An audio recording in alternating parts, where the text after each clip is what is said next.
und welcome to your Max Podcast Now. Amazon's third quarter profits were down an unexpected 73%, according to a conference call this week from Amazon CFO Tom SCOtutor, who assured investors, quote, "We expect to have a record quarter in terms of device sales in quarter four," end quote.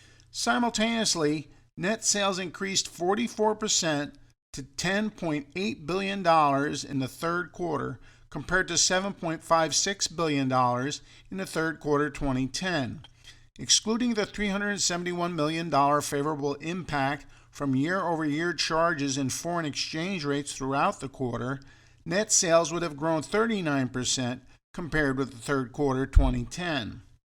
Amazon correctly pointed out that orders of the new Kindles are double what they were the last time Amazon launched a new line, and it is building millions more Kindle Fires than it had anticipated, according to Jeff Bezos.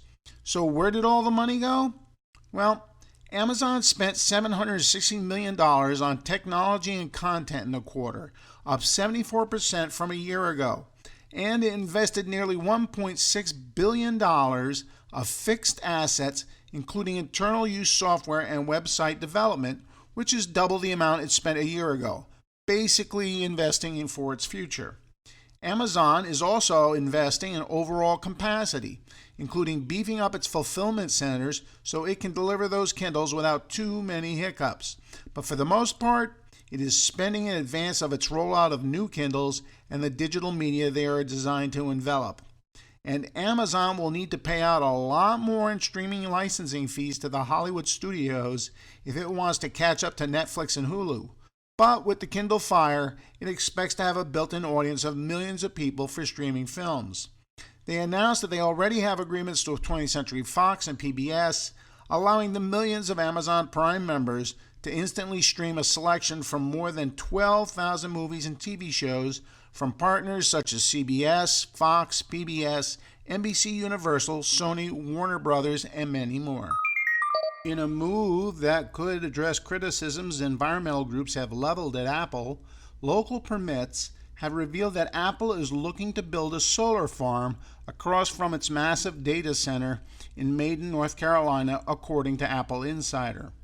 Permits have been issued giving Apple approval to begin preparations for the solar farm, the Charlotte Observer reported this week. The approved lot is 171 acres of vacant land that Apple has acquired. Local rumors had initially suggested that the site would be used for office space. According to the report, engineering plans have yet to show details about the solar farm, as the permit is simply an early erosion control permit. The plans do, however, refer to the undertaking as Project Dolphin Solar Farm A Expanded. It had previously been revealed that the data center was codenamed Project Dolphin. In April, environmental activist group Greenpeace criticized Apple for relying on dirty energy for its data center. The group accused the company of locating its center in the area with one of the dirtiest electrical grids in the country. Ironically, though Apple's plans for a solar farm could create goodwill among environmental groups, the company is currently upsetting residents with preparations for it. The Hickory Record reports that smoke from the process of clearing the lot is bothering the neighbors. Now here's a stumper for you. After you've created a game changer such as the iPod, what's an engineer to do? Well, Tony Fadell, who oversaw the iPod and iPhone development between 2001 and 2009, found himself in just such a quandary. So, the father of the iPod has a new product. Nest, a new breed of home thermostat that he has developed with partner Matt Rogers, who led an engineering team at Apple's iPod division in 2009. Mike Matas, formerly of Delicious Monster and Apple, also contributed to the design. Fadell got the idea while designing his green home in Tahoe. He was shocked that he couldn't find a single attractive thermostat on the market, so he decided to build his own. The size of the market and the potential impact on the planet convinced him it was a great business. And if he didn't do it, who would? The unit uses the guts of a smartphone and required someone who knows how to build drop-dead easy user experiences. When Fidel left Apple, he promised Steve Jobs he wouldn't build a device to compete with what he'd done at Apple. Instead, he's taking the design philosophy to an utterly different industry. Will consumers bite? It's a thermostat for the iPhone generation, says Fidel. Aside from its striking looks and color-coded digital display, the Nest thermostat boasts impressive features. For example, a motion sensor notices if there are people in a room and adjusts the temperature accordingly. It also learns your habits and preferences, so there's no programming to be done. The Nest will ship sometime in November at $250 US via the company site and Best Buy's website. It certainly looks cool, but what would you expect from the father of the iPod? Steve would have been proud.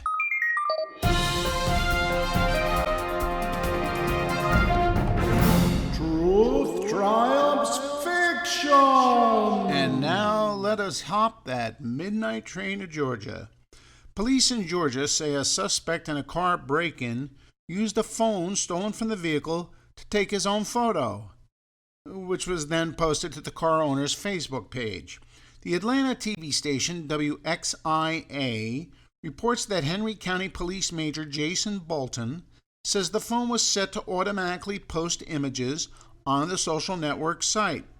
The suspect has not been identified, but police believe he may have been driving a newer model Toyota RAV4 with tinted windows near East Lake Academy in McDonough, Georgia.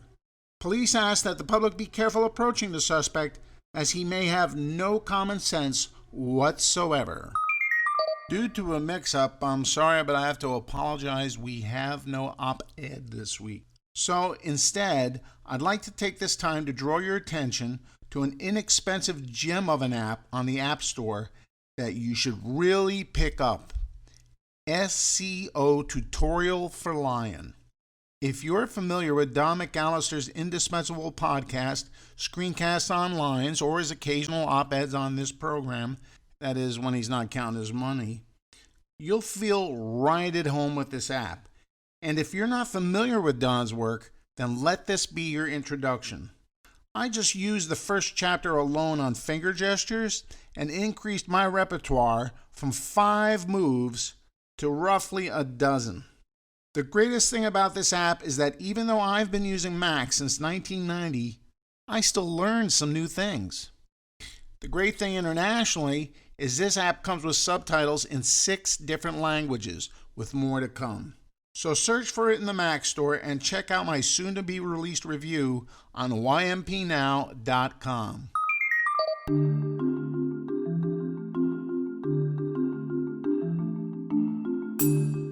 And that be this week's Flotsam from the Magic Apple Kingdom, boys and girls. Hope that you're assembling your Apple wish list for Christmas. My gift was in the refurbs yesterday, but idiotically I let someone convince me not to pull the trigger. My loss. Next week, though, hopefully we'll have an op-ed for you, alright?